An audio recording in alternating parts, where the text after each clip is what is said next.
I'm going to go back now to Cannington Shaw. Cannington Shaw was founded, I think it was in the 1880s or something like that, and it became the world's largest bottle producing furnace in the world.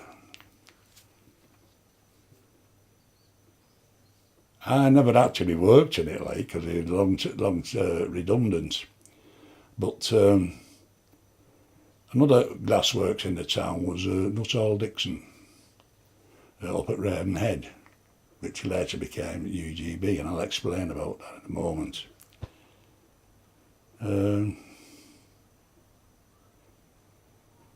Mr. Cannington actually, for one spell, was in partnership with Nuttall, but that partnership broke down, and it was later on that he went into partnership with Mr. Shaw, and that became Cannington Shaw.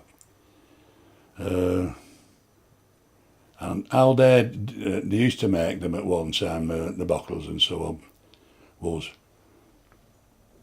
it was circular, them furnaces, that there was a bit like an open top, and the gatherers used to gather what they call a gob.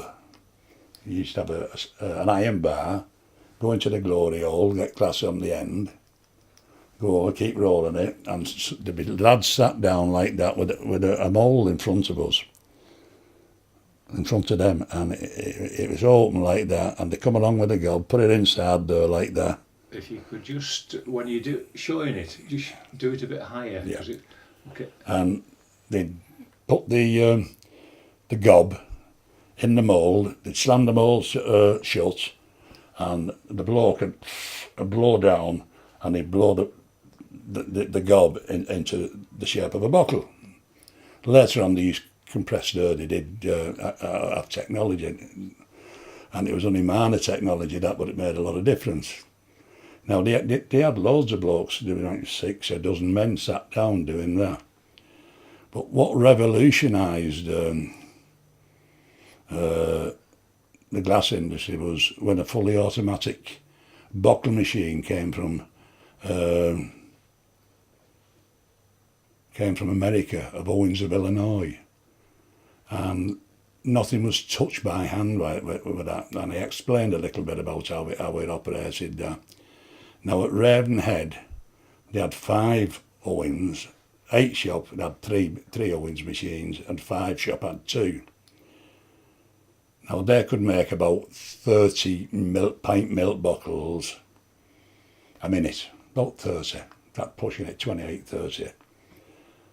But with the IS, which I'll tell you about later, they could make about 200 a minute with an IS machine. So this is technology.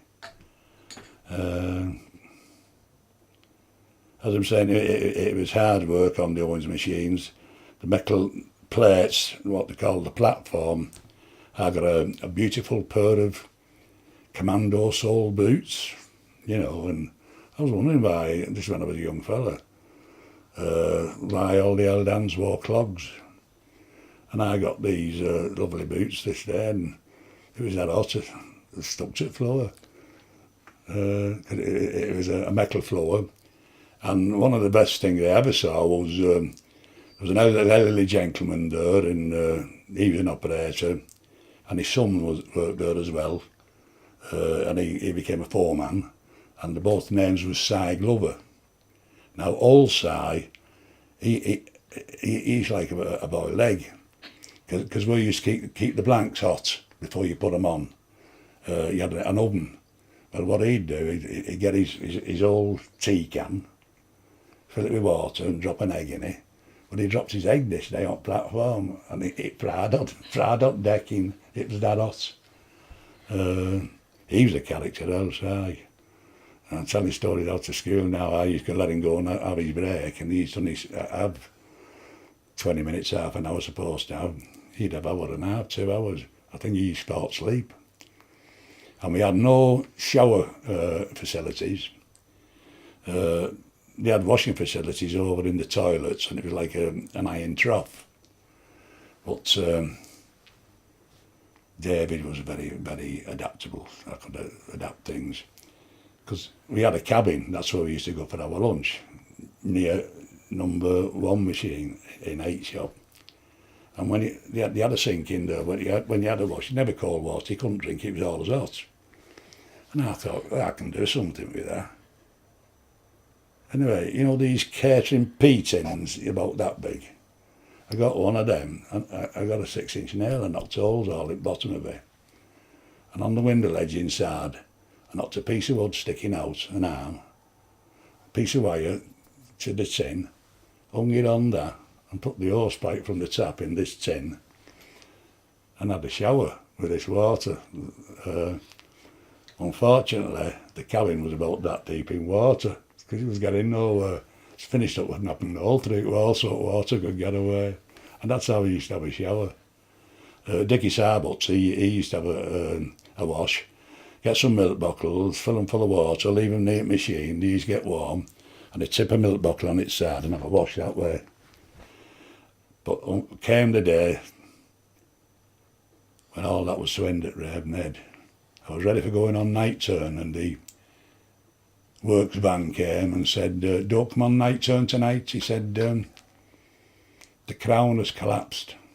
The crown is the roof of the furnace, and they're not going to build anymore. The Owens machine are redundant now. So I was transferred down to Peasley Crossworks. What year would that be? That would be in the 1980s there, and they had 91 shop and 92 shop.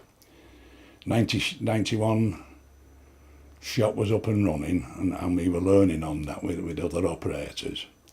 Now, whereas an Owens machine used to turn round with 10 units like that, right? Double gobber. Oh, there was another one which was an Owens IS machine, an Owens AN, and that was a flyer. And that would be a 3-header, made 3 bottles in one mould. And there was penicillin bottles. They used to make countless millions of them penicillin bottles. Anyway, we went down there, and they was building this 92 shop.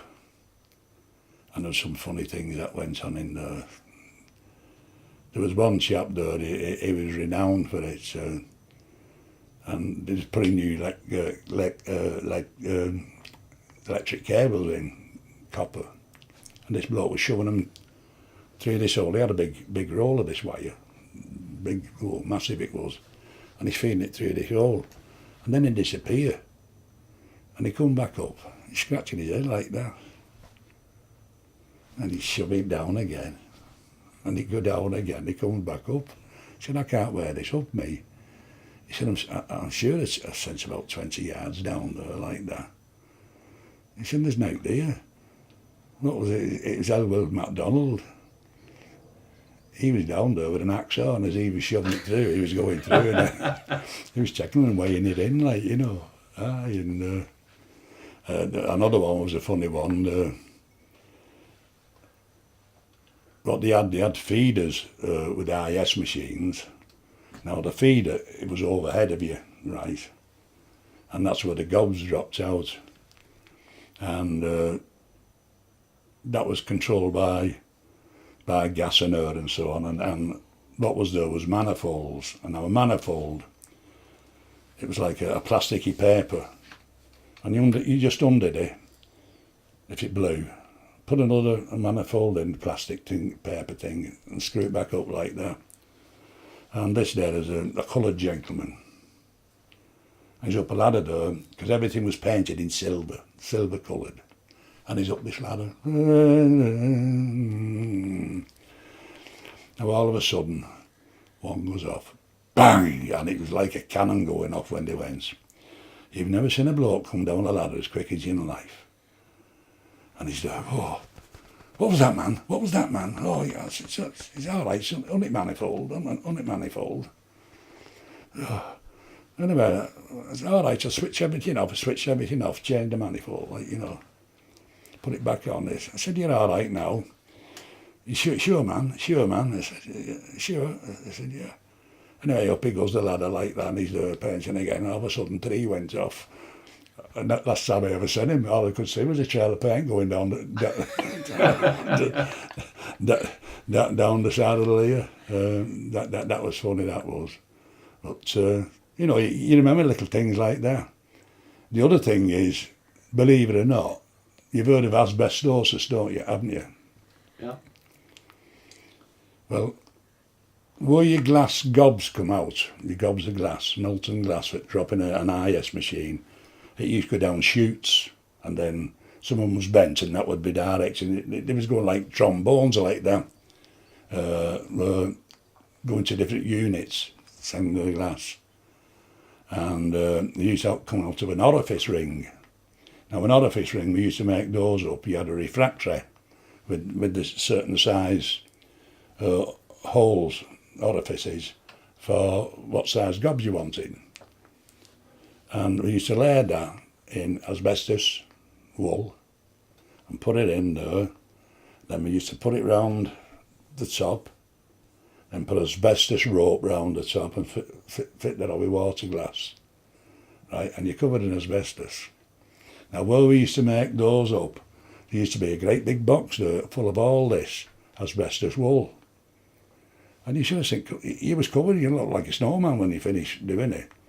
And when visitors was coming round, hey, clean up where we make orifice rings. And how do you clean it up? A pressure pipe. You just get a pipe with a pressure. To fill the building with. And they're blowing it about all over, and that was asbestos, that, you know. Again, what year would that be? That was in the 1980s, that. And later on, the same thing. I mean, I did work at Pilkington's for a spell, and they used asbestos hell of a lot there as well. And I asked about asbestos one time because I'd actually read something that it was poisonous, and they said, "Oh, that's blue asbestos, and we don't use blue asbestos. It's all right, that's what we use." And it was proved that all asbestos is bad stuff, like, you know. And a lot of people don't realise that asbestos is mined.